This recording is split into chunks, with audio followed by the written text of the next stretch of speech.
Hello guys, welcome to my channel Economics Study Point. Today I will discuss a very important notice for all students of class 10 who pursuing CBSE board examination next year 2021. And the notice was that deleted syllabus of CBSE class 10 science.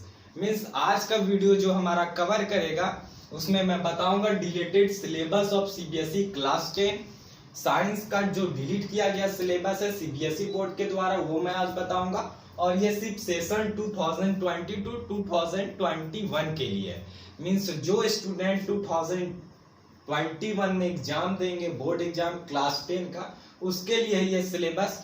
और ये syllabus 30% reduce हुआ है because of covid pandemic के कारण। ठीक है, तो start करते हैं आज का वीडियो। इससे पहले मैंने मैथ से बताया था सिलेबस रिडक्शन ऑफ मैथ, तो जिसमें मैंने टॉपिक्स वाइज बताया था कि किस चैप्टर से कौन से टॉपिक को हटाया गया। अगर आप लोगों ने वो वीडियो नहीं देखा है तो मैं इस वीडियो के डिस्क्रिप्शन में उस वीडियो का लिंक दे दूंगा ताकि आप लोग वहां से वॉच कर सके। तो आज का वीडियो स्टार्ट करते हैं। अगर आप लोगों को मेरा ये वीडियो पसंद आए तो वीडियो को लाइक करें और वीडियो को शेयर करें। तो साइंस में 3 पार्ट होते हैं, केमिस्ट्री, बायोलॉजी और फिजिक्स। ठीक है, तो ये तीनों के बारे में डिस्कस करूंगा फुली डिटेल में। तो पहला यूनिट में मैंने लिया यूनिट 1 केमिकल सब्सटेंस। और केमिकल सब्सटेंस में क्या है? केमिस्ट्री। मीन्स केमिस्ट्री में क्या क्या चैप्टर से कौन से टॉपिक को हटाया गया, फर्स्ट हम लोग उसे डिस्कस कर लेते हैं। ठीक है, तो पहला जो चैप्टर मैंने लिया metal and non metal. Means metal और नॉन मेटल से क्या हटाया गया है? Basic metallurgical process. Means metallurgical process को हटा दिया गया है सिर्फ 1 ईयर के लिए। 2021 में जो स्टूडेंट्स अपीयर होंगे एग्जाम में उसको बेसिक मेटलर्जिकल प्रोसेस नहीं पढ़ना है। और मेटलर्जिकल प्रोसेस में क्या होता था कि मेटल एक्सट्रैक्ट होता है, फिर प्यूरिफाई होता है, ये सब प्रोसेस था मेटलर्जिकल प्रोसेस जो नहीं पढ़ना है। देन कोरेजन है, ठीक है, एंड इट्स प्रिवेंशन। और कोरेजन में क्या है? The eating up of metal. कोई भी मेटल का ईटिंग अप होता है by the action of air, moisture, water and chemical substance. Chemical substance में एसिड या तो बेस। तो chemical substance means corrosion, eating of metal. Metal का जो ईटिंग होता है उसे हम लोग कोरेजन कहते हैं। और इसका प्रिवेंशन, इसके बचाव किस टाइप के होंगे और क्या क्या प्रिवेंशन करेंगे जिससे कोरेजन नहीं होगा, वो भी हम लोगों को नहीं पढ़ना है 1 ईयर के लिए।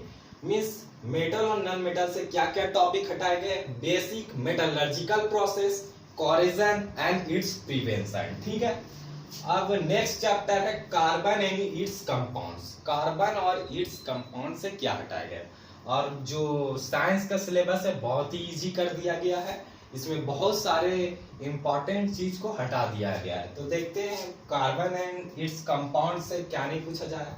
Nomenclature of carbon compound. Nomenclature means naming of carbon compound. और नेमिंग आता था कॉन्टेनिंग फंक्शनल ग्रुप। मींस जो कार्बन कंपाउंड जो हम लोग नेमिंग करते थे यूपैक नेम से, वो नहीं पूछा जाएगा। और फंक्शनल ग्रुप जो अटैच होता था, halogen, alcohol, ketone, aldehyde, alkane, alkenes, ये सब नहीं आएगा। मींस इससे क्वेश्चन नहीं पूछे जाएंगे। और नोमेनक्लेचर में बच क्या गया? अल्कीन वाला, मींस डबल बॉन्ड वाला से पूछे जाएंगे। और बाकी सब हैलोजन वाले से नहीं पूछे जाएंगे। Means halogen means chlorine, bromine, iodine, ये हैलोजन वाले पार्ट थे। अल्कोहल OH फॉर्म, ठीक है। कीटोन उसी तरह, अल्डिहाइड, अल्केन, ये सब वाले जितने भी टर्म थे जो कार्बन कंपाउंड के साथ जुटे हुए रहते थे, इससे नोमेनक्लेचर नहीं पूछा जाएगा। ठीक है, और फिर कार्बन एंड कंपाउंड से बहुत सारी चीज हटाए गए। देन नेक्स्ट वाले के बारे में हम लोग चर्चा करते हैं। Difference between saturated hydrocarbon and unsaturated hydrocarbon. Means difference जो आता था सैचुरेटेड हाइड्रोकार्बन में और अनसैचुरेटेड हाइड्रोकार्बन में, वो नहीं पूछा जाएगा। और सैचुरेटेड हाइड्रोकार्बन किसको कहा जाता था? ऐसे group of carbon compound that combine with single bond, उसको बोलते थे। सिंगल बॉन्ड से जो कंबाइन होते हैं कार्बन कंपाउंड, उसके सैचुरेटेड हाइड्रोकार्बन कहते थे। और जो डबल या तो ट्रिपल बॉन्ड से कंबाइंड होते थे कार्बन कंपाउंड उसे कहते थे अनसैचुरेटेड हाइड्रोकार्बन। तो ये दोनों के जो डिफरेंस पूछा जाता था वो नहीं पूछा जाएगा, ठीक है। और देन सेकंड क्या आता है टॉपिक में इसी चैप्टर से, chemical properties of carbon compound. Chemical properties भी नहीं पूछा जाएगा। और केमिकल प्रॉपर्टीज में क्या क्या नहीं पूछा जाएगा, कंबसन नहीं पूछा जाएगा, ऑक्सीडेशन नहीं पूछा जाएगा, और एडिशन एंड सब्स्टिट्यूशन रिएक्शन भी नहीं पूछा जाएगा कार्बन एंड इट्स कंपाउंड से। सेशन 2020 टू 2021 के लिए ये नोटिस जारी किया गया है, ठीक है। और थर्ड चीज क्या है, ethanol and ethanoic acid. Ethanol और इथेनोइक एसिड में क्या, only properties and uses, means properties और यूजेस नहीं पूछा जाएगा, ठीक है। सोप एंड डिटर्जेंट्स, सोप और डिटर्जेंट्स जो लंबा टॉपिक है वो भी हटा दिया गया है। और दोनों में मेन क्वेश्चन आता था डिफरेंस, ठीक है, तो वो भी नहीं पूछा जाएगा सोप और डिटर्जेंट वाला क्वेश्चन, ठीक है। तो ये था केमिस्ट्री का पोर्शन जो टॉपिक को हटाया गया है, ठीक है।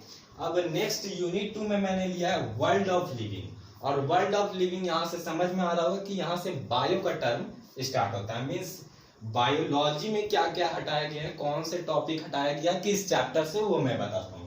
कंट्रोल एंड कोऑर्डिनेशन चैप्टर है, कंट्रोल एंड कोऑर्डिनेशन। अब उससे क्या क्या हटाया गया, tropic movement in plant, means plant का जो मूवमेंट बताया जाता था, tropic movement in plant, control and coordination chapter से उससे क्वेश्चन नहीं पूछा जाता। जैसे कि सनलाइट के मूवमेंट, सनलाइट से जो मूवमेंट होता था प्लांट में जिसको कि फोटोट्रॉपिज्म कहते हैं, वो नहीं आएगा। और फिर वाटर से होता था मूवमेंट ऑफ प्लांट, तो हाइड्रोट्रॉपिज्म कहते थे। तो मींस ट्रॉपिज्म से रिलेटेड मूवमेंट इन प्लांट वो नहीं पूछा जाएगा, ठीक है। Then introduction of plant hormones, means plant के हार्मोन से रिलेटेड क्वेश्चन नहीं पूछे जाएंगे। Control and coordination in animal, animal में कंट्रोल और कोऑर्डिनेशन जो है वो नहीं पूछा जाएगा। नर्वस सिस्टम टॉपिक हटाया गया है। Voluntary and involuntary and reflex action भी हटाया गया। ये तीनों इंपॉर्टेंट थे जो आते थे सीबीएसई बोर्ड में। ये 3 टॉपिक हटाए गए हैं। मेन टॉपिक है voluntary, involuntary and reflex angle. इन तीनों से क्वेश्चन ज्यादा पूछा जाता था, वो भी नहीं पूछे जाएंगे। और एनिमल हार्मोन से भी क्वेश्चन नहीं पूछे जाएंगे। तो ये था बायो का 1 chapter means control and coordination, जिससे कि नहीं पूछा जा रहा है ये टॉपिक, ठीक है। अब दूसरा चैप्टर है क्या है, हेरिडिटी एंड इवोल्यूशन। हेरिडिटी और इवोल्यूशन से क्या नहीं पूछा जा रहा है, basic concept of evolution, means concept, basic concept, basic चीज इस चैप्टर से नहीं पूछा जाएगा। Heredity and evolution. अब यहाँ पर आता है natural phenomena, unit 3 natural phenomena. और यहाँ से आता है सिलेबस फिजिक्स का जो टॉपिक को हटाया गया, फिजिक्स वाले टॉपिक को। और फिजिक्स में आप लोगों को बहुत सारे हार्ड वाले चीज को हटा दिया गया और एकदम इजी सिलेबस हो गया है सेशन 2020 से 2021 वाले स्टूडेंट्स के लिए, ठीक है। तो ये एक चैप्टर है फिजिक्स का, the human I and colourful world, ठीक है। तो इस चैप्टर से क्या क्या टॉपिक हटाया गया देख लेते हैं। Functioning of a lens in human I, means function होता था जो हमारा लेंस का ह्यूमन आई का जो लेंस का फंक्शन होता था उससे रिलेटेड क्वेश्चन को टॉपिक को हटा दिया गया, ठीक है। डिफेक्ट ऑफ विजन में डिफेक्ट। अब डिफेक्ट ऑफ विजन में क्या आता था, मायोपिया, हाइपरमेट्रोपिया, ठीक है। तो ये भी हटाया गया है। एंड देयर करेक्शन, और करेक्शन को भी हटाया गया, मींस मायोपिया, हाइपरमेट्रोपिया जो डिफेक्ट होता था विजन का डिफेक्ट, उसको हम लोग कैसे करेक्ट कर सकते हैं, या तो कॉन्वेक्स लेंस लगा के या तो कॉनकेव लेंस लगा के हम लोग करेक्ट कर सकते थे। उस मींस डिफेक्ट ऑफ विजन भी नहीं आएगा और उसका करेक्शन भी नहीं पूछा जाएगा, ठीक है। मींस ये मेन टॉपिक का जो हटा दिया गया है, ये भी इस टॉपिक से भी क्वेश्चन पूछे जाते थे सीबीएसई बोर्ड में हिंदी और रिपीटेड क्वेश्चन, ठीक है। और देन क्या बोल रहा है, application of spherical mirror and lenses, means spherical mirror में concave mirror, convex lens, concave lens, means इन सब से एप्लीकेशन जो पूछे जाते थे, यूजेस जो पूछे जाते थे, वो नहीं पूछा जाएगा, वो हटा दिया गया, ये टॉपिक हटा दिया गया। तो यहाँ पर बहुत बड़ी राहत है फिजिक्स वाले टर्म में बहुत सारे हार्ड वाले टर्म को हटा दिया गया है और फिजिक्स का सिलेबस बहुत ही इजी कर दिया गया है, ठीक है। उसी तरह एक चैप्टर आता है फिजिक्स का इफेक्ट ऑफ करंट में, unit for effect of current, और चैप्टर आता है फिजिक्स में मैग्नेटिक इफेक्ट ऑफ करंट। तो मैग्नेटिक इफेक्ट ऑफ करंट में क्या क्या हटाया गया इस चैप्टर से, तो बहुत सारे ऐसे चीज हटा दिए गए जो स्टूडेंट को हार्ड लगते थे, जैसे कि इलेक्ट्रिक जनरेटर। और इलेक्ट्रिक जनरेटर यहाँ पर बहुत सारे स्टूडेंट को हार्ड लगते थे क्योंकि इसमें दो टर्म आता था, एक आता था AC generator and DC generator. और एसी जनरेटर और डीसी जनरेटर से 5 मार्क्स के क्वेश्चन पूछे जाते थे, जिसमें कि कंस्ट्रक्शन हम लोगों को बताना पड़ता था, वर्किंग बताना पड़ता था, प्रिंसिपल लिखना पड़ता था और देन उसका डायग्राम भी बनाना पड़ता था। तो यहाँ पर इलेक्ट्रिक जनरेटर वाले टॉपिक को हटा दिया गया है सिर्फ 1 ईयर के लिए ड्यू टू कोविड-19 पैंडेमिक। यहाँ पर बहुत बड़ी राहत है और इससे स्टूडेंट हार्ड मानते थे, ठीक है। Direct current DC, direct current वाले टॉपिक को भी हटा दिया गया। अल्टरनेटिंग करंट एसी वाले टॉपिक को भी हटा दिया गया है। Frequency of AC, alternating current means alternating current को हटा दिया गया, तो इससे रिलेटेड टॉपिक को भी हटा गया है, तो फ्रीक्वेंसी वाले टॉपिक को भी हटा दिया गया है।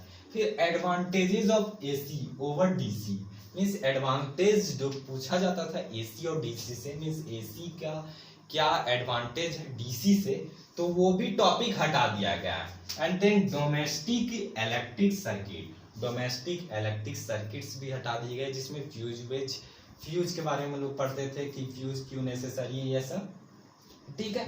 तो यहाँ पर मैग्नेटिक इफेक्ट ऑफ करंट से बहुत सारे टॉपिक को हटा दिया गया, जिससे कि हमारा फिजिक्स का सिलेबस बहुत ही इजी हो गया है, ठीक है। यूनिट 5 में आता है नेचुरल रिसोर्स, और नेचुरल रिसोर्स मींस मतलब होता है क्या है, प्राकृतिक संसाधन, ठीक है। संसाधन, रिसोर्स मतलब संसाधन। तो उसमें एक चैप्टर आता है फिजिक्स का sources of energy. Sources of energy एक चैप्टर है। तो नेचुरल प्राकृतिक से यहाँ पर चीज वाली बात होगी, रिसोर्स है, संसाधन है। तो यहाँ पर क्या बोल रहा है, पहला different form of energy means energy तो बहुत सारे फॉर्म में पाए जाते हैं, जैसे wind energy, water energy, hydro energy जिसको बोलते हैं, टाइडल एनर्जी, विंड एनर्जी को बोलते हैं, ठीक है, न्यूक्लियर एनर्जी, सोलर एनर्जी, ठीक है, इसी टाइप के बहुत सारे एनर्जी है, ठीक है। तो different form of energy means ये टॉपिक को हटा दिया गया है कि डिफरेंट फॉर्म के जो भी एनर्जी होते थे उससे रिलेटेड क्वेश्चन को हटा दिया गया, ठीक है। Conventional and non conventional source of energy. अब कन्वेंशनल को हम लोग रिन्यूएबल, नॉन रिन्यूएबल सोर्स भी कहते हैं, ठीक है, और नॉन कन्वेंशनल को रिन्यूएबल सोर्सेस कहते हैं, ठीक है। तो इसमें भी जो डिफरेंस आता था वो भी नहीं पूछा जाएगा, ये टॉपिक ही हटा दिया गया है, ठीक है। फॉसिल फ्यूल में कोल आता था, पेट्रोलियम आता था, नेचुरल गैस आता था, ये सब से भी क्वेश्चन हटा दिए गए हैं। सोलर एनर्जी हटा दिया गया है। सोलर एनर्जी यही डिफरेंट फॉर्म ऑफ एनर्जी में यही आ रहा है, solar energy, biogas, wind, water and tidal energy, ये सब एनर्जी के डिफरेंट फॉर्म थे जो टॉपिक हटा दिया गया है, ठीक है। और देन न्यूक्लियर एनर्जी भी हटा दिया गया, और renewable source versus non renewable source of energy को भी हटा दिया गया यहाँ पर टॉपिक। तो रिन्यूएबल सोर्स ऐसे सोर्स ऑफ एनर्जी को कहते थे जो हम लोग बार बार यूज कर सकते हैं, जो हम लोगों का कभी खत्म नहीं होगा, ठीक है। और नॉन रिन्यूएबल सोर्सेस जो हम लोगों के पास स्टॉक में है, जिसको हम लोग ज्यादा यूज करेंगे तो ये खत्म हो जाता है। जैसे कि रिन्यूएबल सोर्स ऑफ एनर्जी में क्या था, सोलर एनर्जी। सोलर एनर्जी को हम लोग कितना भी यूज करेंगे तो ये रिन्यू होते रहेगा, ठीक है। और non renewable source of energy में जैसे कि कोल एक लिमिटेड समय के लिए अगर हम लोग उसका वेरी ट्रेमेंडस अमाउंट में यूज करते हैं तो यहाँ पर हम लोगों का कोल है जो समाप्त हो जाएगा एक दिन, तो ये non renewable source of energy है। तो ये था syllabus, deleted syllabus of CBSE class 10 science का। तो साइंस का ये था डिलीटेड सिलेबस, जिसमें मैंने बताया केमिस्ट्री के बारे में, बायोलॉजी के बारे में और फिजिक्स के बारे में, और इससे पहले मैं मैथमेटिक्स से भी बता चुका हूँ। क्लास 10 सीबीएसई में डिलीटेड चैप्टर से जो टॉपिक को हटाया गया है, टॉपिक्स बाय टॉपिक्स मैंने इस मैथ का बताया और साइंस का बताया। अगर आप लोगों को मेरा ये वीडियो पसंद आए तो वीडियो को लाइक करें और वीडियो को शेयर करें। Thank you for watching my video till and.